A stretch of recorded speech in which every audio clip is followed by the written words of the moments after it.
Jean-Baptiste Mansuy, directeur de l'Office du tourisme intercommunautaire de la CCBHV. Alors, le tourisme du secteur se tourne vers le Pass Vosges. Qu'est-ce que c'est ? Oui, alors effectivement, ce mardi 7 janvier, on procédait au lancement officiel du Pass Vosges sur le territoire de l'Office de tourisme communautaire des Ballons des Hauts-de-Vosges. Donc le Pass Vosges a été lancé officiellement au mois de décembre par les élus et techniciens de Vosges Tourisme avec les directeurs d'office de tourisme. Ce Pass Vosges est en service depuis le 1er janvier 2025. Donc ça consiste à offrir des tarifs réduits sur une multitude d'activités, de prestations, de lieux de restauration, donc sur les musées, parcs d'attractions, parcs animaliers. Donc au total sur le département, actuellement on a 115 partenaires qui ont bien voulu participer à l'initiative. Nous, au niveau de notre territoire, nous avons 11 partenaires aujourd'hui qui ont participé à ce dispositif. C'est un pass, une carte qui est complètement gratuite, qui est valable pour 1 à 6 personnes, donc 2 adultes et jusqu'à 4 enfants. Donc c'est idéal pour les sorties en famille. C'est une carte qui est valable 2 ans dans tous les sites partenaires.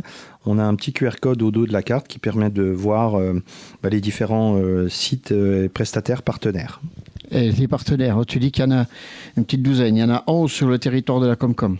Et c'est des restaurants, c'est des musées ? Alors on a un petit peu de tout. On a les musées emblématiques, musées et sites touristiques incontournables des 2 monuments classés historiques du territoire. On a des commerçants, des restaurateurs, des prestataires d'activités de pleine nature, des loueurs.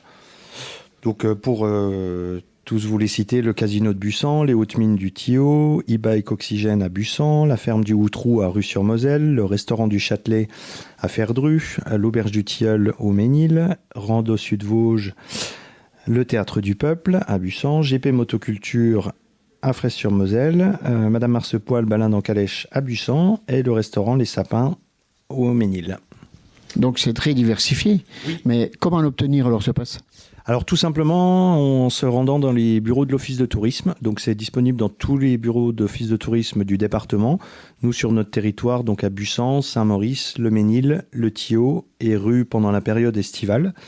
En sachant qu'actuellement, donc c'est un dispositif qui a été seulement lancé. On a 11 partenaires, mais les portes ne sont pas fermées. Justement, on espère que ça fera des émules et que d'autres prestataires vont nous rejoindre pour promouvoir l'offre du territoire. Et tu as parlé de 2 ans. Pourquoi 2 ans et est-ce que c'est reconductible après ? Oui, alors nous, on a contracté des conventions avec des conventions tripartites avec le département, le prestataire et l'office de tourisme. Pourquoi 2 ans ? Parce que les documents vont être édités tous les 2 ans. Et voilà, les prestataires s'engagent sur cette période à respecter le tarif réduit ou la petite gratuité, la gratuité qu'ils offrent. Et question qui peut quand même intéresser la population de la Comcom. C'est réservé aux touristes ou c'est réservé à tous les habitants de la Comcom ? Ou c'est permis à tous les habitants de la Comcom ? Alors justement, c'est pour tous les publics, pour les vacanciers comme pour les locaux. Donc tous les locaux peuvent venir dans les bureaux de l'Office de tourisme pour retirer leur petite carte. Il y a simplement un petit formulaire avec les coordonnées à remplir. On vous remet le pass et ensuite les personnes peuvent bénéficier des offres.